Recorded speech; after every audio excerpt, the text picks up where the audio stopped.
ಕೊನೆಯ 3 ರಾಶಿ ಇಡೀ ವಾರದ ಫಲಾಫಲ ಏನಿದೆ ಅನ್ನೋದರ ಬಗ್ಗೆ ಶಾಸ್ತ್ರಿಗಳು ತಿಳಿಸ್ಕೊಡ್ತಾರೆ. ಶಾಸ್ತ್ರಿಗಳೇ, ಮಕರ ರಾಶಿಯವರಿಗೆ ಪಂಚಮ ಸ್ಥಾನಕ್ಕೆ ಶುಕ್ರ ಬರ್ತಕ್ಕಂಥದ್ದು ಚುರುಕು ಬುದ್ಧಿಯಾಗುತ್ತೆ, ಸಂತಾನ ಸೂಚನೆ ಫಲ ಸಿಗುತ್ತೆ, ಮಕ್ಕಳಿಂದ ಗೌರವ ಸಹಾಯ ಸಿಗುತ್ತೆ, ವೃತ್ತಿಯಲ್ಲಿ ಅನುಕೂಲ, ಗೌರವ, ದಾಂಪತ್ಯದಲ್ಲಿ ಸ್ವಲ್ಪ ಮನಸ್ತಾಪ ಸೂಚಿಸ್ತದೆ, ಕಾರಣ ಮಾಂದಿಯಿಂದಾಗಿ.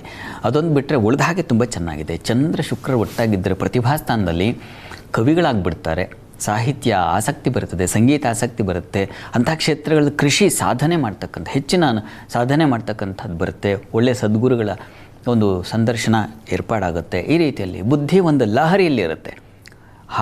ರಸ್ತೆಯಲ್ಲಿ ಹೋಗ್ತಾನೋ ಏನೋ ಒಂದು ಹಾಡು ಹೇಳ್ಕೊಂಡು ಹೋಗ್ತಾ ಇರತಕ್ಕಂಥದ್ದು ಆ ರೀತಿಯಲ್ಲಿ ಕಾಣುವ ಸಾಧ್ಯತೆ, ಗುನುಗ್ತಾ ಇರೋದು, ಬಾತ್ರೂಮ್ ಸಿಂಗರ್ಸ್ ಅಂತಾರಲ್ಲ ಆ ರೀತಿಯಲ್ಲಿ ಮನೆ ಓಡಾಟದಲ್ಲೆಲ್ಲ ಹಾಡು ಹೇಳ್ಕೊಳ್ಳಿ, ಈ ಥರದೊಂದು ಲಹರಿ ಅಂತೀವಲ್ಲ ಆ ರೀತಿಯಲ್ಲಿ ಏರ್ತದೆ ಈ ಒಂದು. ಮತ್ತು ಕರ್ಮಾಧಿಪತಿ ತುಂಬ ಚೆನ್ನಾಗಿರೋದ್ರಿಂದ ವೃತ್ತಿಯಲ್ಲಿ ಒಂದು ವಿಶೇಷವಾದ ಮಾನ್ಯತೆ, ಸ್ಥಾನಮಾನ ಮತ್ತು ಶುಕ್ರ ಕರ್ಮಾಧಿಪತಿ ಲಾಭವನ್ನು ನೋಡ್ತಾನೆ, ವೀಕ್ಷಿಸ್ತಾನೆ, ಗ್ರಹಗಳ ವೀಕ್ಷಣೆಗೂ ಫಲ ಇದೆಯಲ್ಲ, ಹೀಗಾಗಿ ಬಹಳ ಹೆಚ್ಚಿನ ಅನುಕೂಲ. ಸ್ತ್ರೀಯರಿಗೆ ಮಾನ್ಯತೆ, ಗೌರವ ಬರತಕ್ಕಂಥದ್ದು, ಪ್ರತಿಭಾಶಕ್ತಿ ಹೊಳಿತಕ್ಕಂಥದ್ದು ಈ ರೀತಿ ತುಂಬ ಚೆನ್ನಾಗಿದೆ. ವಾರದ ಆದಿಯಲ್ಲಿ ನಿಮಗೆ ಸಂಗಾತಿ ಜೊತೆಗೆ ಜಗಳ, ಕಲಹ, ಮನಸ್ತಾಪ ಸೂಚಿಸ್ತಾ ಇದೆ. ಸ್ವಲ್ಪ ಅದರಲ್ಲಿ ಹುಷಾರು, ಎಚ್ಚರ ವಹಿಸಬೇಕು. ಇನ್ನು ವಾರದ ಅಂತ್ಯ ನೋಡೋಣ. ಮಕರ ರಾಶಿಯವರಿಗೆ ವಾರಾಂತ್ಯದಲ್ಲಿ ಚೆನ್ನಾಗಿದೆ. ಅದು ಈ ಗಲಾಟೆ ಘರ್ಷಣೆಗಳು ವಾರದ ಆದಿಯಲ್ಲಿ ಆಗಿತ್ತು, ಅದು ನಿವಾರಣೆಯಾಗಿ ಸಂಗಾತಿಯಲ್ಲಿ ಒಂದು ಸಾಮರಸ್ಯ ಏರ್ಪಾಡಾಗುತ್ತೆ. ಸ್ನೇಹಿತರು ಬಂಧುಗಳ ಸಹಾಯ ಚೆನ್ನಾಗಿದೆ. ದಾಂಪತ್ಯದಲ್ಲಿ ಹೊಂದಾಣಿಕೆ ಇರಲಿ, ಏನು ಮಾಡೋದು, ಅಡ್ಜಸ್ಟ್ ಮಾಡ್ಕೊಂಡು ಹೋಗಬೇಕಲ್ಲ ಬದುಕು, ಆ ರೀತಿಯಲ್ಲಿ ಮನಸ್ಸಿಗೆ ಒಂದು ಬರ್ತಿದೆ ಒಂದು ಬುದ್ಧಿ, ಆ ರೀತಿಯಲ್ಲಿ ಸರಿ ಹೋಗ್ತಕ್ಕಂತಹ ಸಾಧ್ಯತೆ ಸೂಚಿಸ್ತಾ ಇದೆ. ವಾರದ ಆದಿ ಅಂತ್ಯದ ವೇಳೆಗೆ ಹೆಚ್ಚಿನ ಫಲ ಕಾಣ್ತೀರ, ಶುಭ ಫಲ ಕಾಣ್ತೀರ. ಮಕ್ಕಳಿಂದ ಗೌರವ, ಸಹಾಯ, ಕುಟುಂಬದಲ್ಲಿ ಒಂದು ಸ್ವಲ್ಪ ಸಣ್ಣ ಘರ್ಷಣೆ ಸೂಚಿಸ್ತಾ ಇದೆ. ರಾಹು ಕಾರಣದಿಂದಾಗಿ ಸ್ವಲ್ಪ ಮಾತು ಹೊರಟಾಗಬಹುದು. ಗೊತ್ತಿರ್ತಲ್ಲ ನಮಗೆ ನಾವು ಎಲ್ಲಿ ರೈಸ್ ಆಗ್ತಾ ಇದ್ದೀವಿ, ಎಲ್ಲಿ ನಾವು ಸರಿಗೆ ವರ್ತಿಸ್ತಾ ಇಲ್ಲ ಅಂತ ನಮಗೆ ಗೊತ್ತಾಗುತ್ತೆ. ಆಗ ನಮಗೆ ಒಂದು ಸ್ವಲ್ಪ ಬುದ್ಧಿ ಹೇಳ್ಕೊಳ್ಳೋ ಶಕ್ತಿ ಇದೆ. ಯಾಕೆಂದರೆ ಪಂಚಮದಲ್ಲಿ ಶುಕ್ರನ ಸಂಚಾರ ಇದಲ್ಲ ಅನ್ನೋದು ಅವನ ನಿವೇದನೆ ತಿಳಿಪಡಿಸ್ತಾನೆ. ಇದಕ್ಕೆ ಪರಿಹಾರ ಏನಪ್ಪ ಅಂದರೆ ಮಕರ ರಾಶಿಯವರಿಗೆ ದುರ್ಗಾ ಸನ್ನಿಧಾನದಲ್ಲಿ ಅಭಿಷೇಕ ಮಾಡಿಸಿ ಹೆಚ್ಚಿನ ಅನುಕೂಲ ಕಾಣ್ತೀರ. ಇನ್ನು ಕುಂಭರಾಶಿಗೆ ಹೋಗೋಣ. ಕುಂಭರಾಶಿಯವರಿಗೆ ತುಂಬ ಚೆನ್ನಾಗಿದೆ. ಚತುರ್ಥಕ್ಕೆ ಶುಕ್ರ ಮತ್ತು ಚಂದ್ರ ಸಂಚಾರ ಗೃಹ ವಾಹನ ಸೌಖ್ಯ ಲಾಭಗಳನ್ನು ಕಾಣ್ತಕ್ಕಂಥದ್ದು, ಸ್ನೇಹಿತರಲ್ಲಿ ಹೊಸ ಸ್ನೇಹಿತರ ಪರಿಚಯ ಆಗ್ತಕ್ಕಂಥದ್ದು, ಬಂಧುಗಳಿಂದ ಹೆಚ್ಚಿನ ಸಹಾಯ ಸಿಗ್ತಕ್ಕಂಥದ್ದು, ಮತ್ತು ಪ್ರಯಾಣ ಸುಖಕರವಾಗಿರ್ತಕ್ಕಂಥದ್ದು, ಮನೋರಂಜನೆ, ಮನಸ್ಸಿಗೆ ಏನು ಹೇತುವಾದ ಏನಾದರೂ ಮಾಡಿಬಿಡೋಣ ಅಂತಕ್ಕಂಥ ಒಂದು ಉತ್ಕಟವಾದ ಆಸೆ ಅಭಿಲಾಷೆಗಳು ಉಂಟಾಗೋದು ಮತ್ತು ಅದನ್ನು ಪೂರೈಸಿಕೊಳ್ತಕ್ಕಂತಹ ಸಾಧ್ಯತೆ ಇದನ್ನೆಲ್ಲ ಸೂಚಿಸ್ತಾ ಇದೆ. ವೃತ್ತಿಯಲ್ಲಿ ಸ್ವಲ್ಪ ಘರ್ಷಣೆ, ಕೋಪ ಇತ್ಯಾದಿ ಕಾಣ್ತೀರಾ. ಅದು ಕರ್ಮಾಧಿಪತಿ ನಿಮಗೆ ಸ್ವಲ್ಪ ವೀಕ್ ಇದ್ದಾನೆ. ಅಲ್ಲಿ ಕುಜ ಶನಿ ಇಬ್ಬರು ಒಟ್ಟಾಗಿದ್ದಾರೆ ಮತ್ತು ನೀಚನಾದ ಬುಧನ ಜೊತೆಗೆ ಅಷ್ಟಮಾಧಿಪತಿ ಜೊತೆಗೆ. ಈ ಕಾರಣದಿಂದಾಗಿ ವೃತ್ತಿಯಲ್ಲಿ ಕಿರಿಕಿರಿ, ರಗಳೆ, ಜಗಳ, ಯಾವಾಗಲೂ ಆಫೀಸಿಂದ ಹೊರಗಿದ್ಬಿಡೋಣಪ್ಪ ಅಂತಕ್ಕಂಥ ಒಂದು ಅದು ಅಂಥದ್ದೊಂದು ಆಲೋಚನೆ ಬರ್ತಾ ಇರುತ್ತೆ. ಸಾಕು ಆಫೀಸ್ ಬಿಟ್ಬಿಡೋಣ, ಈ ಥರದ್ದು ಒಂದು ತಲೆ ಕೆಟ್ಟು ಹೋಗುತ್ತೆ. ಆದರೆ ಸ್ವಲ್ಪ ಕಾಲ ಆತಂಕ ಬೇಡ, ಎಲ್ಲ ಒಂದು ಕತ್ತಲೆಗೆ ಬೆಳಕಿದ್ದೇ ಇದೆಯಲ್ಲ, ಹೀಗಾಗಿ ಸ್ವಲ್ಪ ತಾಳ್ಮೆ ಬೇಕು.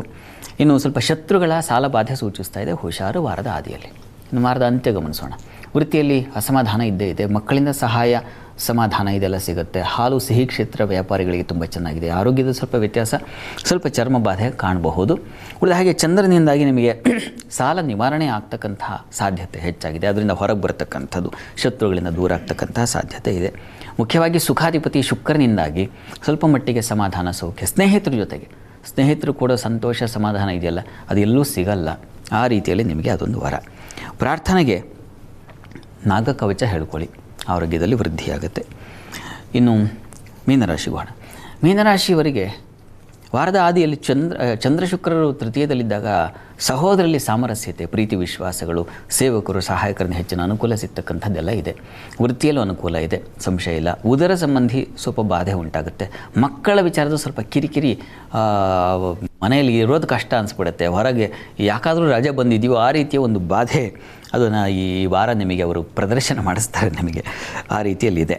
ನಿಮಗೆ ಸ್ವಲ್ಪ ಸ್ಕಿನ್ ಅಲರ್ಜಿ ಆಗಬಹುದು, ಸ್ವಲ್ಪ ಹುಷಾರು, ಅದರ ಕಡೆ ಗಮನ ಇರಲಿ. ಉಳಿದ ಹಾಗೆ ಧೈರ್ಯ ಇದೆ. ಸ್ತ್ರೀಯರಿಗೆ ಧೈರ್ಯೋತ್ಸಾಹಗಳು ಅಂತಲ್ಲ, ಈ ಕೆಲಸ ಮಾಡಿ ಮುಗಿಸ್ತೀನಿ ನಾನು, ಈ ಒಂದು ಟಾರ್ಗೆಟ್ ಇಟ್ಕೊಂಡಿದ್ದೀನಿ, ಆ ರೀತಿಯ ಒಂದು ಉತ್ಸಾಹ ಶುಕ್ರ ತಂದು ಕೊಡ್ತಾನೆ. ಅದು ತುಂಬ ಚೆನ್ನಾಗಿದೆ.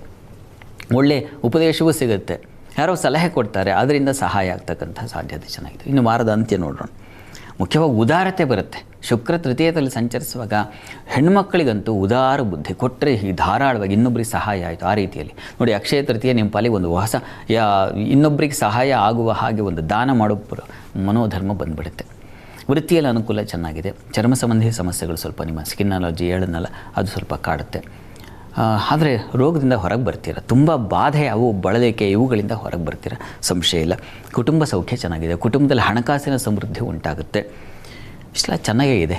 ಹೀಗಾಗಿ ಮೀನರಾಶಿಯವರೆಗೂ ಶುಕ್ರನಿಂದಾಗಿ ಒಂದು ಧೈರ್ಯ, ಮುಖ್ಯವಾಗಿ ಆತ್ಮವಿಶ್ವಾಸ ಬರುತ್ತೆ. ಪ್ರಾರ್ಥನೆಗೆ ನರಸಿಂಹ ಕವಚ ಹೇಳ್ಕೊಳ್ಳಿ, ತುಂಬ ಸಹಾಯವಾಗುತ್ತೆ. ಇವಿಷ್ಟು 12 ರಾಶಿಗಳ ಇಡೀ ವಾರದ ಫಲಾಫಲ ಶಾಸ್ತ್ರಿಗಳು ತಿಳಿಸ್ಕೊಟ್ಟಿದ್ದಾರೆ. ಈಗ ಮಂತ್ರ ಪರಿಹಾರದ ಸಮಯ. ಪ್ರತಿ ವಾರ ಕೂಡ ಈ ವಿಶೇಷ ಕಾರ್ಯಕ್ರಮದಲ್ಲಿ ಒಂದೊಂದು ಮಂತ್ರವನ್ನು ಶಾಸ್ತ್ರಿಗಳು ತಿಳಿಸ್ಕೊಡ್ತಾರೆ. ಈ ಮಂತ್ರ ಹಲವು ಕಾರ್ಯಸಿದ್ಧಿಗೋಸ್ಕರ, ಆರೋಗ್ಯ, ಮನಸ್ಸಿನ ನೆಮ್ಮದಿಗೋಸ್ಕರ ಬಹಳ ಸಹಕಾರಿ. ನಿದ್ರಾ ನಿವಾರಣೆಗೆ, ಹಸಿವಿನ ಬಾಧೆ ಇರ್ತದೆ ಅದು ನಿವಾರಣೆಗೆ, ಹೀಗೆ ನಿದ್ರೆ, ಹಸಿವು, ಏನೋ ಒಂದು ಸಮಸ್ಯೆ, ಅವುಗಳು ಎಷ್ಟೋ ಜನ ಪಾಪ ನಿದ್ದೆ ಬರ್ತಾ ಇರಲ್ಲ, ರಾತ್ರೆಲ್ಲ ಮೊಬೈಲ್ ನೋಡ್ತಾನೆ ಇರ್ತಾರೆ. ಇಂಥದ್ದು ಇದ್ದರೆ ಅದೇ ದೊಡ್ಡ ಕಾಯಿಲೆ, ಮನೋರೋಗ. ಇಂಥವ್ರಿಗೆ ಏನು ಅಂತ ಈ ಸಲ ಅಂಥದ್ದೊಂದು ಪರಿಹಾರವನ್ನು ಗಮನಿಸೋಣ.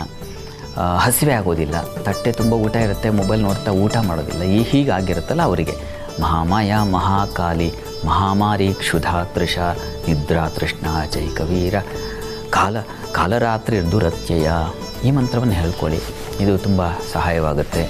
ಆದಷ್ಟು ಇವುಗಳಿಂದ ಹೊರಗಿರೋಣಪ್ಪ, ಮೊಬೈಲ್ನಿಂದ ಹೊರಗಿರೋಣ. ಅನ್ನ ಬ್ರಹ್ಮ ಅದು ಕಣ್ಣ ಮುಂದೆ ಇದೆ, ಅದನ್ನು ಕಣ್ಣಿಗೆ ಒತ್ಕೊಂಡು ತಿನ್ನೋಣ.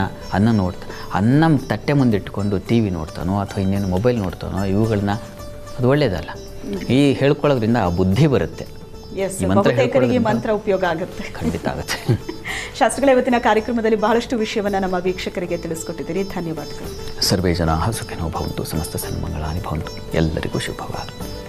ವೀಕ್ಷಕರೇ, ಇದು ಇವತ್ತಿನ ವಾರ ಭವಿಷ್ಯ ವಿಶೇಷ ಕಾರ್ಯಕ್ರಮ. ಮತ್ತೆ ವಾರ ಭವಿಷ್ಯ ಕಾರ್ಯಕ್ರಮದಲ್ಲಿ ಮುಂದಿನ ವಾರ ನಿಮ್ಮನ್ನ ಭೇಟಿಯಾಗ್ತೀವಿ. ನಮಸ್ಕಾರ.